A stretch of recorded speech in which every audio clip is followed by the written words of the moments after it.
Commentaire de saint Thomas d'Aquin sur l'Épître aux Éphésiens, chapitre 3, verset 15, suite. On élève ici une difficulté. On demande si la paternité qui est dans les cieux et celle qui est sur la terre dérive de la paternité que nous reconnaissons dans les profondeurs divines.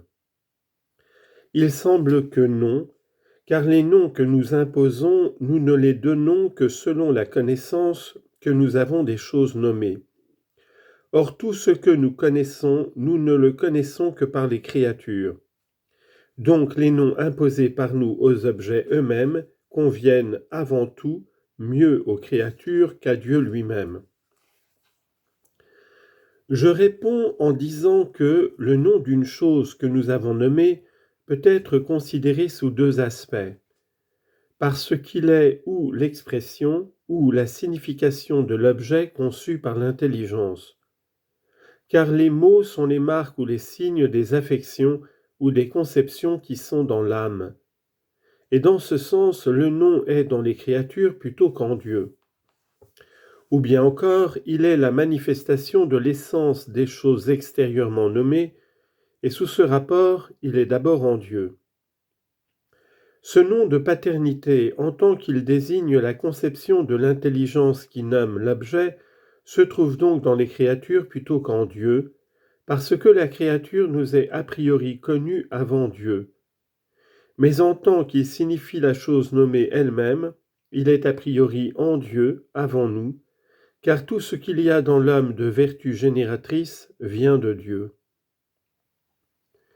C'est ce qui fait dire à saint Paul au verset 15, qui est le principe et le chef de toute paternité dans le ciel et sur la terre, comme s'il disait « La paternité qui est dans les créatures elles-mêmes est pour ainsi dire nominale ou vocale, mais la paternité divine par laquelle le Père communique toute sa nature à son Fils est, sans imperfection aucune, sa véritable paternité. »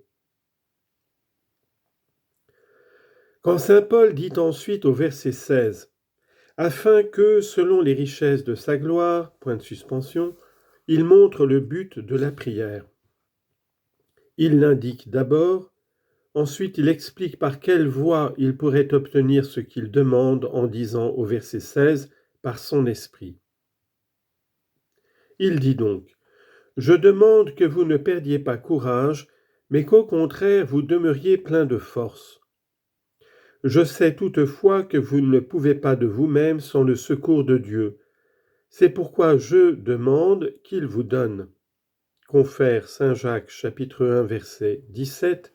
« Toute grâce excellente et tout don parfait vient d'en haut. » Et verset 16. « Et qu'il vous donne selon les richesses de sa gloire, c'est-à-dire selon la grandeur de sa majesté et de sa magnificence. » Confère Psaume 111, verset 3, « La gloire et les richesses sont dans sa maison. » Et Proverbe chapitre 8, verset 18, « Les richesses et la gloire sont avec moi. » Les richesses, dis-je, qui augmentent la force de la vertu.